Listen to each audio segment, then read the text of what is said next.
Grayzone Warfare is the hottest release on Steam right now, and after playing for 3 days I can answer your question, is it worth buying?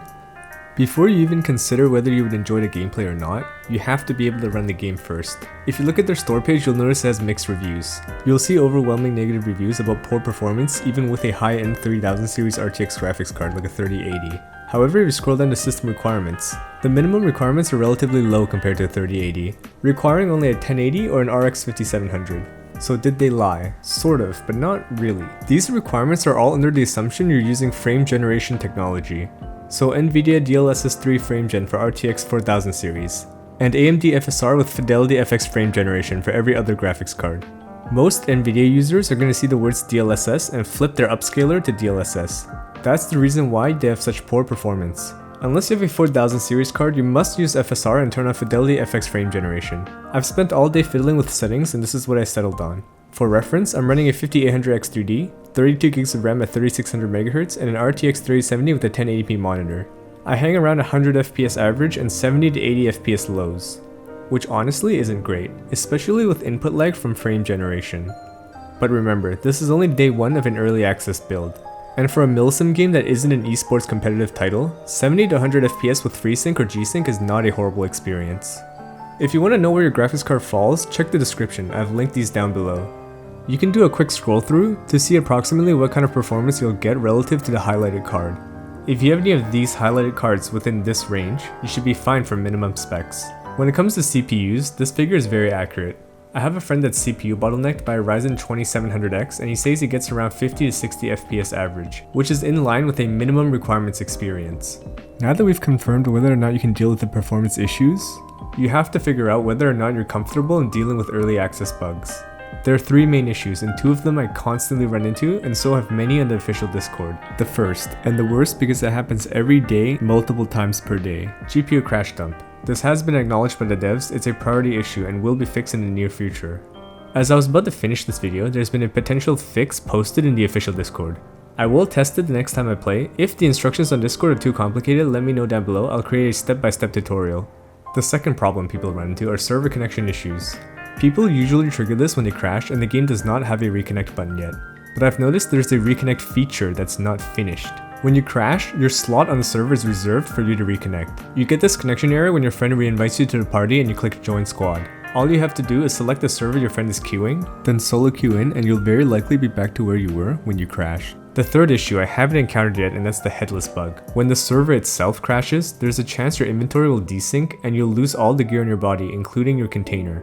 And for some haunted reason, you'll also visually lose your head. This is the #1 priority in an upcoming hotfix, but as of now, your only choice is to reset your account, or send a ticket and wait for your ticket to be resolved. On average, I see at least 1 player per server without a head, so it's fairly common.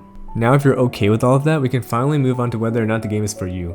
And then you can decide whether to buy it now, or down the line when the game is better optimized and the bugs are fixed.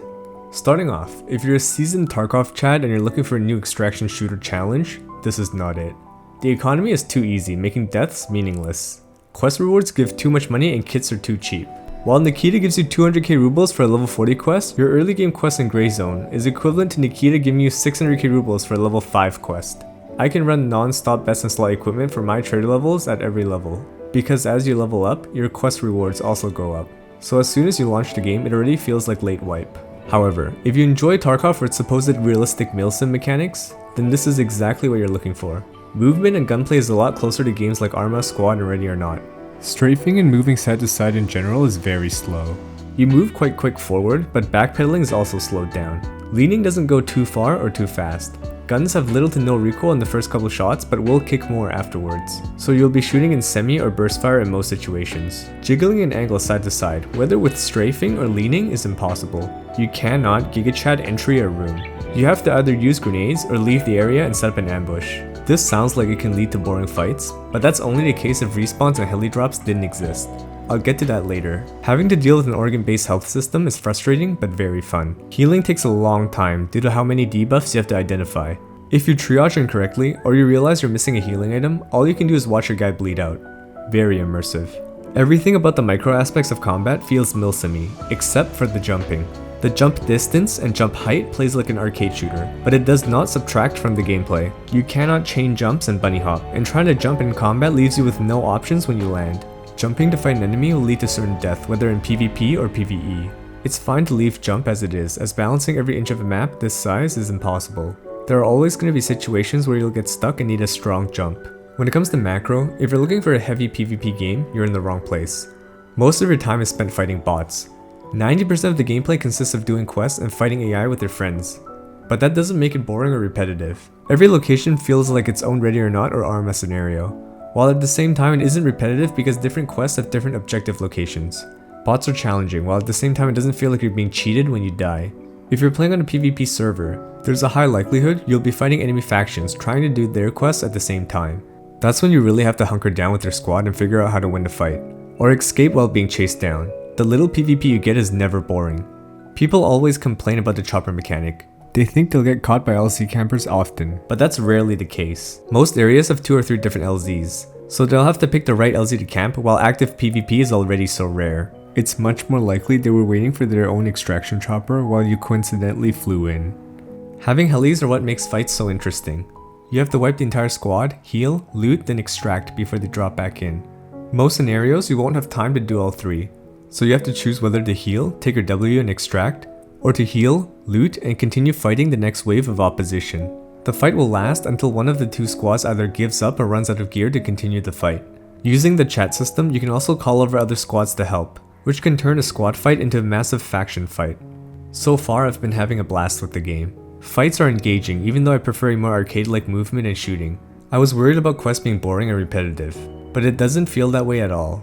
The only issues are crashes and performance, making this game what I call a 10 out of 10 game, but a 0 out of 10 experience. When the crashes and performance issues get fixed, this is a game I wholeheartedly recommend. If this video helped, drop a like and a sub. I'll be streaming this game. First couple of streams I've had some audio issues with both input and output, but that should be fixed. As always, thanks for watching. I bet you I'm gonna stare into earmuffs.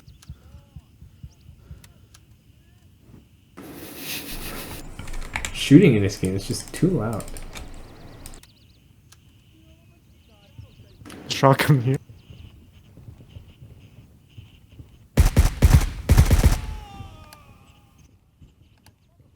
Oh, what the hell?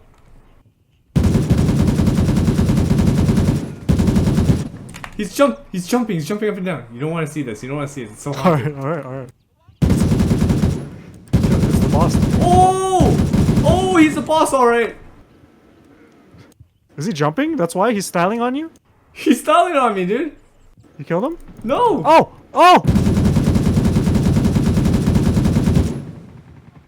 Oh! What's happening? I'm suffering.